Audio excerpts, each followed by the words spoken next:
Hi friends, இந்த வீடியோவில் நம்ம என்ன டாபிக் பார்க்க போகிறோம் அப்படின்னு பார்த்தீங்கன்னா, ஜல்லிக்கட்டு ஏன் நடத்துகிறாங்க அப்படிங்கிறத பற்றி தான்.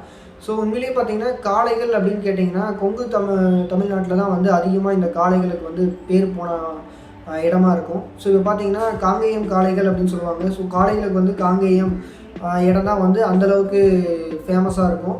அதே மாதிரி ஜல்லிக்கட்டுன்னு கேட்டிங்க அப்படின்னா, ஜல்லிக்கட்டுகளுக்கு பார்த்திங்கன்னா தென் தமிழ்நாட்டில் தான் வந்து அதிகமான ஃபேமஸான ஏரியாவெல்லாம் இருக்கும். அந்த இடத்துல தான் ஜல்லிக்கட்டு வந்து நடக்கும். ஸோ ஃபேமஸான ஏரியாவில் பார்த்திங்கன்னா அலங்கநல்லூர், அதே மாதிரி பாலமேடு, இந்த மாதிரி வந்து நிறைய இடங்களில் என்ன பண்ணுவாங்க அப்படின்னா ஃபேமஸான இடங்களாக அந்த ஜல்லிக்கட்டை வந்து நடத்திட்டு இருக்காங்க. சரி, இது பார்த்திங்க அப்படின்னா இந்த ஜல்லிக்கட்டு மூலமாக என்ன நம்ம தெரிஞ்சுக்கலாம் அப்படின்னு பார்த்தீங்கன்னா, நல்ல வளமிக்க ஒரு காளையை வந்து நம்ம ஐடென்டிஃபை பண்ண முடியும். ஸோ இதன் மூலமாக பார்த்திங்கன்னா அந்த காளையை வந்து பசுமாட்டுக்கு நம்ம இனப்பெருக்கத்தை வச்சு நம்ம என்ன பண்ணலாம் அப்படின்னா ஒரு புதிய குவாலிட்டியான நல்ல தரமிக்க ஒரு கன்றை வந்து நம்மளால் உருவாக்க முடியும்.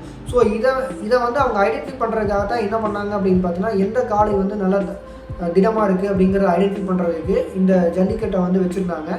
ஸோ இந்த தரமான காலம் மூலமாக நமக்கு கிடைக்கக்கூடிய கன்று அப்படின்னு பார்க்கும்போது அவ்வளவு வீரமாக இருக்கும் அப்படிங்கிறதான் அதோட பொருள். இப்போ நம்ம பார்த்தீங்க அப்படின்னா செனவூசி போட்டு அது மூலமாக கன்றை உருவாக்கி அதில் வந்து நம்ம பால் குடிச்சிட்ருக்குறோம். உண்மையிலேயே பார்த்திங்கன்னா இது வந்து காளைகளுக்கும் அதே மாதிரி பசுமாடுகளுக்கும் செய்யக்கூடிய ஒரு துரோகம் மாதிரி தான் இது இருக்குது.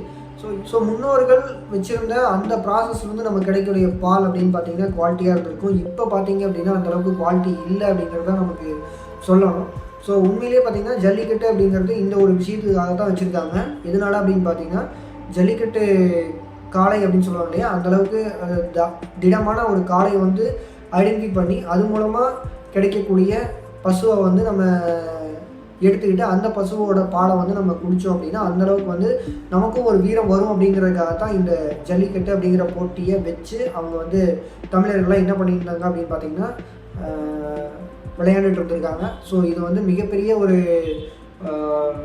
விஷயம் வந்து இதுக்குள்ளே இருக்குது. ஸோ இந்த வீடியோவில் ஒரு சூப்பரான கண்டென்ட் பார்த்துருப்போம்னு நினைக்கிறேன். ஸோ இந்த வீடியோ பிடிச்சது அப்படின்னா உங்கள் ஃப்ரெண்ட்ஸ்க்கும் ஷேர் பண்ணிவிட்டு நம்ம யூடியூப் சேனலில் சப்ஸ்கிரைப் பண்ணிக்கோங்க. அப்போ தான் அடுத்தடுத்த வீடியோ உங்களுக்கு நோட்டிஃபிகேஷனாக கிடைக்கும். அடுத்த வீடியோவில் பார்க்கலாம்.